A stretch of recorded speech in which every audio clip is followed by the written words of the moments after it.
Good evening, everyone, and welcome to Restoring Hope with Crosswinds Counseling. I'm your host, Curtis Smith. Thank you for being here tonight, and a special thank you to all of our community partners who make this show possible. We would not be here every Thursday night on WHMB TV 40 without them. Tesco, Prime 47 Downtown, and Shepherd Community Center. Thank you for supporting our show, our organization, and Christian counseling in general. And thank you to all of you for joining us tonight. We have another great show for you this Thursday evening. We're sitting down with two people who really are inspirational Central Indiana leaders and have had a tremendous impact on people. Up first, Brose McVey. Brose is the executive director and founder of Ben's Ranch, a unique therapeutic program for young people. Brose, thank you so much for being here. Appreciate it, Curtis. Ben's Ranch, it's a unique name. Tell us about it. Well, it's actually named in honor of my late son. My family battled through about 10 years with bipolar. Ben was diagnosed at 14, and the only thing that really helped him during that time, and it really rebooted his life for a long time, was an experiment where we dropped him off at a remote ranch in Wyoming, purportedly for a few weeks or a summer, and it ended up at an 18-month experience, and it literally reset his life. We later lost him to an accidental overdose that was linked to the disease, but when we did lose him, we'd thought about how powerful that experience was. So we created this foundation, and we've been, trying to put the nuts and bolts together. But what we do today as our first program is we create job opportunities for teens struggling with mental health issues on farms, at stables, and places like Conner Prairie. So it's getting them out of the home, getting them out of isolation, getting them out in nature, giving them the interaction with animals, and just the self-esteem that comes along with learning something new and enjoying that environment. And it's been outstanding. So, we're looking forward to growing that both geographically out of our Central Indiana base, but also we're looking at ways we can help schools and do some other things. It feels like it's kind of an out-of-the-box idea, but it seems to make sense. It obviously worked for Ben. Right. Why are you so passionate about it, outside of obviously the impact that it had on his life? Well, it was forged a lot by that, but it also built on a value system and just an experience that I think, God made us to get out there and interact and to be outdoors and to be connected with the world around us. And today about 92% of humans worldwide live inside, live in cities, go to school inside, Right. We've really taken ourselves out of our environment. Yeah. And second, mental health is such that a good doctor, a good diagnosis, a good counselor is great when you can find them, but it's often not enough. As a society, we need to think about what else can we do, not only in the way we raise our kids, but how we educate them, how we come together as a community. And so this is supplemental to the traditional approach. But we find that, there's a combination of changing up their routine, getting them away from stressors, and then the power of being out there interacting, maybe breaking a sweat, handling some physical duties, and then the real kicker is, being around animals. And that is such an amazing impact. That really adds an amazing dimension. Yeah, I wanted to ask you about the horses specifically. When they interact with horses and animals, what is that power? What is going on there? Something is happening, I wish right? we all knew. In fact, we study a lot of literature and research on that very matter. But, one reason it's so powerful for kids with depression, anxiety, and other mental health issues is that animal is immediately vulnerable and non-judgmental. And so there's an immediate sense that young person can care for another living being, but also that they'll be accepted, at face value. And the interaction, the smells, the sounds, the dynamic interaction with another living creature is really powerful. And that's why our therapeutic riding centers exist around the community nowadays, and we partner with them. But anytime we can get a kid out of the classroom learning science in a creek bed across the street at the park, rather than a block building, behind a desk. It brings something that, common sense tells us gives power to those messages. Are we getting better as a society at thinking outside the box like that? Of thinking, let's go teach science in a park? I don't want to be a pessimist, but I think we got a long way to go. As a society, we're still sort of coming out of a industrial revolution where we thought if we put everything in lines and in boxes and in routines into a cookie cutter mentality, we can get more done. And that took us a long way. But I think really we've got to learn that these kids think and learn and thrive in different patterns. And if we can think about how to find that pattern early on in their development and foster that trail, including some non-conventional ways to teach them, to develop them, I think we really have got a long way to go. But we're starting to see some great models, schools being involved with leveraging the outdoors around them. That's a great sign, but there's an awful lot more to do. And there's a base truth of the fact that not everybody learns in the same way. That's right. Even right off the bat, take mental health out of it for a second. Our brains are wired differently. Not everyone learns in the traditional way. I think that's true, and yet in a strange way, one of the things that we can predict is that getting outside, getting away from the stresses of life. Schools, for better or worse these days, I help promote accountability in schools, but it's a pressure cooker environment these days, especially in an era of social media and so forth, and the social dynamics. So if we can get out of that paradigm once in a while and mix it up, change the people around these young people, it goes a long way. Because the opposite is we begin to show them that as they struggle with something, they're penalized by the world around them, by friends, by peers, by grades, by falling off the sports team, and a snowball effect begins, and it exacerbates what should otherwise be a pretty manageable condition.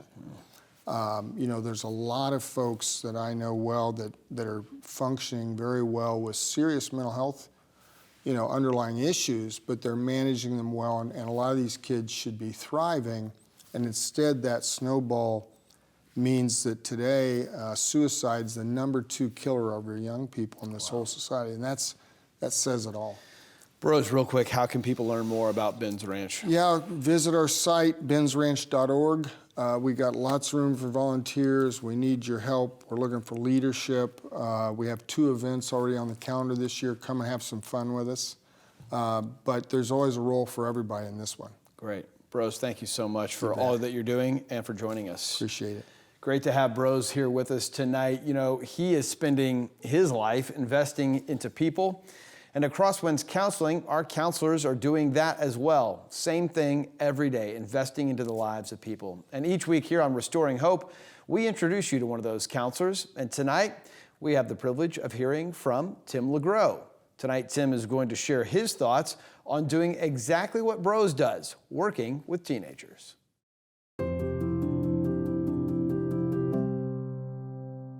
Hi, my name's Tim LeGros. I'm a licensed mental health counselor. I've been with Crosswinds almost 6 years. Been a therapist for about 10. One of my several passions is working with teenagers, transitioning into adulthood and within the family. That comes out of, I was the oldest of 5 children and was very oppositional, and so I think even though I'm in my 60s, I have a good understanding of that developmental stage of life. So what I see a lot that I like to help both the teenagers and their families, if possible, is that kids today look to their peers for help in solving their social problems, their mental health problems. And if you think about it, looking to people that are your same age is kind of a recipe for disaster. So I'm really passionate these days about trying to help kids to build better relationships with their parents or other teachers or other mentors in this really tough part of life. So some of the things that kids really need that I see that they're not getting in today's society is good structure and good nurture. So what do those two words mean? Structure means they need a framework or rules of how life goes for them daily within the setting that they're living in. And a lot of times I find that parents are either too strict or too lenient on those things. And so trying to help the kids and the parents find the balance of what's going to work best for the teenager. And then nurture.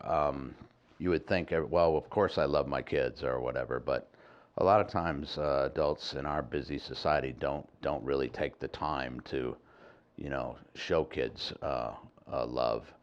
And the biggest thing that I hear from teenagers is that they just want quality time with their parents.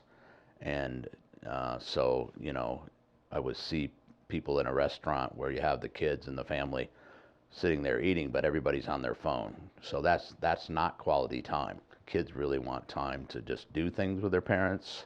They want to be able to share activities. They want their parents to listen to and not to judge them about what issues they're having, and then help with how to regulate their emotions and how to help them think more appropriately.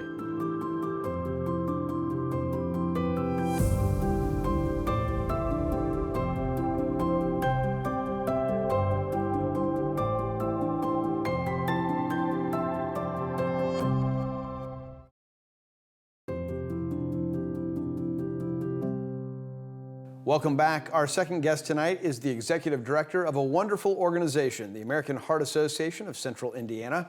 Her name is Amanda Mills, and she joins us now. Amanda, thanks for being here. Oh, thanks so much for having me. The Heart Association is probably well known to a lot of folks, but for those that don't know your work very well, what is it that you guys are doing here in Central Indiana? Sure. Well, the American Heart Association is the nation's leading organization dedicated to heart disease and stroke. So we have been around for nearly 100 years, Wow. Which is an exciting time for us as we come up on our centennial. So we've been able to really make an impact over those 100 years in reducing deaths related to cardiovascular disease and stroke, which is really important because they are our nation's leading cause of death. And it all ties into mental health too. We've talked about this 1,000 times on our show, the connection between physical health and mental and emotional and spiritual. It all goes into making us who we are. I'm sure that you see that on your side of things as well. We see it, and research shows it as well. Yeah. So, we, again, being an organization that's dedicated to our number one cause of death and those risk factors, we've really become a health organization. And so we really look at whole body health, and that includes mental well-being. How has that caused you to pivot? Because that 100 years ago, I don't think a lot of us realized a lot of these connections and how whole body health matters and things are connected the way that we now understand them to be. So throughout your years, and you've obviously not been with the Heart Association for 100 years, but you've been there 10 years, how have you seen what you do pivot to have more of that mindset, that approach? We've really seen an evolution over the years, and science has helped. We constantly evolve and we learn new things and we see those connections. And we've taken an approach, I've seen over the last 10 years of really focusing on prevention. So we've done a really good job of treating heart disease. We've advanced science and medical care and treatment so that people are living longer lives. But we were noticing that people were still getting heart disease in the first place at higher and higher rates. So how do we prevent this? And so I've been really proud of the organization to really stay on top of those emerging trends, to understand that connection exists, to do more research, to really figure out how can we continue to address it. And so I think our organization has always been poised on that forefront of that kind of cutting edge and trying to understand what's coming next and how we can make those connections. When you're working with someone that, something that impacts so many people, the number one killer, as you mentioned, the impact on others, spouses, kids, parents, cousins, friends, it touches everybody. How do you work with those populations? How do you go through this? How do you walk through that with them? I think one of the things that's most special to us as employees working with the Heart Association is we really see a community that comes together to support each other. So obviously, day in and day out, we're hearing new stories about personal loss or those who are survivors, and really being able to connect and see that through our organization means a lot to us, but more so to those who have been impacted by heart disease and stroke. I'm sure you have been, I have been personally. Right. And it inspires us every day. And so, again, I think just one of the greatest things about our organization is it's that place where people can come and share their stories. So you've been with the organization about 10 years, now as executive director for about a year or so. Tell me about that shift. What has that been like for you? What's the last year? It's an interesting season of the world to go through a big job change. And to take over the helm of an organization in the middle of a pandemic. What's this been like for you?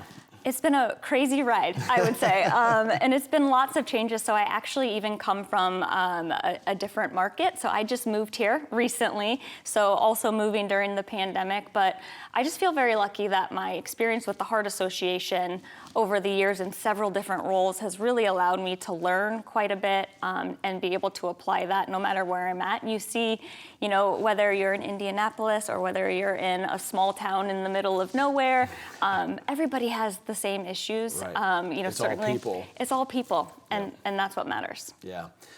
We were joking before we started that you only wear red, but it is the American Heart Association color.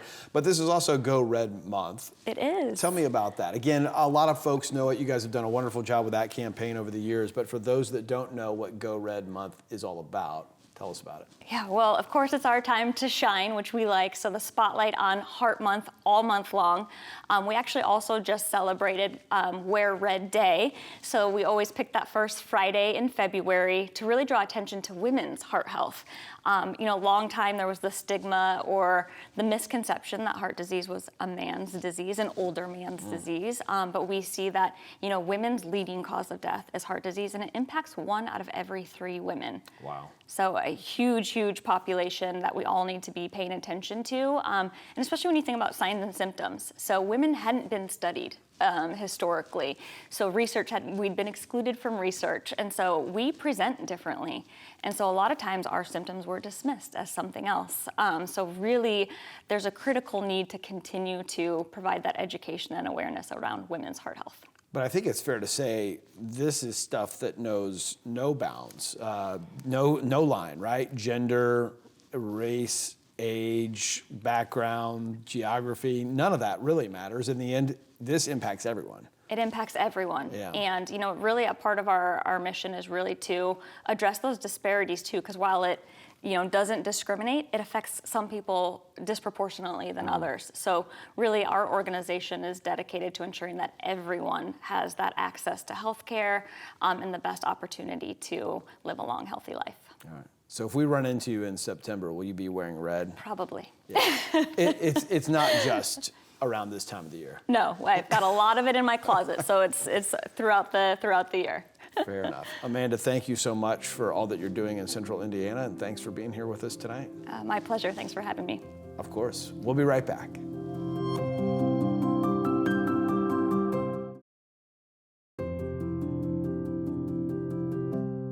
Welcome back. Each week here on Restoring Hope, we focus on hope, and we strive to bring you hope through our guests and through our different segments. Tonight, in our Beacon of Hope segment, we're looking at the concept of having hope and staying hopeful even in a season of loss. Crosswinds Counseling pastor Will Gross is here to tell us just how we can do that.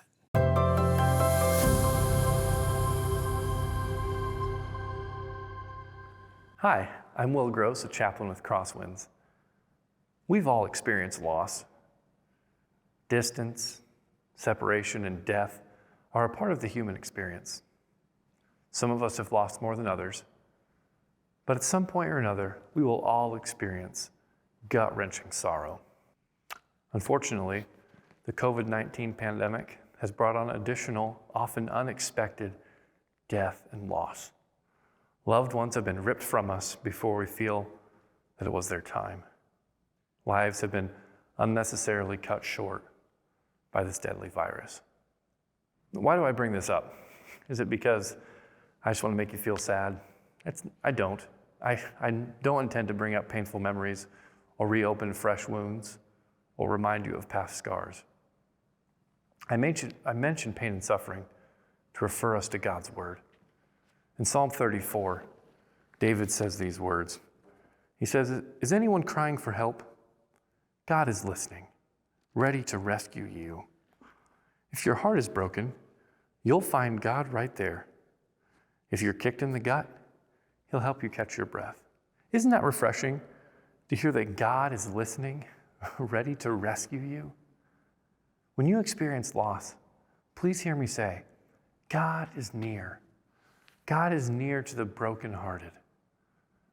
Loss is real. Death is real. Separation is real. But so is the presence of God. And I promise you, He is with you, just like He's with me. And all we have to do is ask. If we're crying out for help, God is willing to rescue us. And that's the message of hope.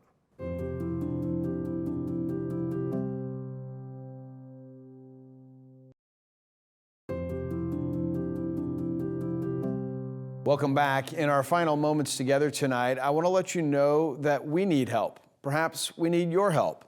Like the rest of the world, we are looking for wonderful people to work at Crosswinds Counseling. We need men and women who are willing to and are skilled at pouring into the lives of others and helping them when they need it most. You can check out all of the career opportunities at crosswindscounseling.org/careers. There are opportunities for people who aren't counselors or therapists as well. We also need great people in the office to support those helping others in the field. If you know of a qualified counselor or therapist and feel like they would be a great fit, please let them know about Crosswinds. The need for counselors has never been higher. As we wrap up tonight, thanks again to our partners in bringing you Restoring Hope with Crosswinds Counseling, Shepherd Community Center, Prime 47 Downtown, and Tesco. And thanks to all of you for spending a chunk of your Thursday evening with us. We greatly appreciate your time and you being here. We'll see you next Thursday night right here on WHMB TV 40. Stay safe and be blessed.